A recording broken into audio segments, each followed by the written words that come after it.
Lars Simonsen og Susie Aug mistede deres hus og arbejde.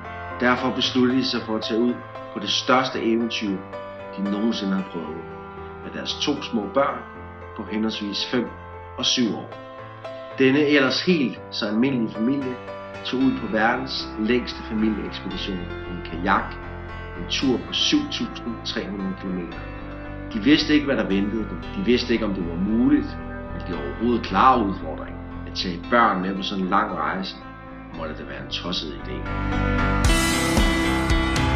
Familien forlod København, padlede og sejlede hele vejen ned gennem Europa og boede i et telt i 1,5 år.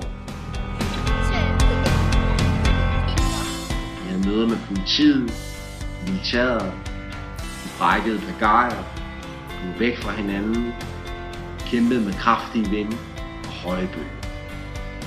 Der var dage med over 27 timer i kajak uden pause. Dage, hvor de havde store problemer 20 km fra landet og et kæmpe kryds over havet på 90 km. De har sejlet ved siden af delfin og hval.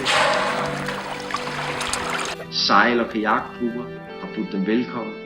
På strande er de blevet modtaget af borgmester og lokale mennesker. Vej til Tyrkiet uden de rigtige papirer, hvor de undgår kystvagten og holde lav profil. Inden denne kæmpe udfordring var familiens længste tur en kajak på 3 dage. Efter 539 dage nåede de deres mål, Istanbul.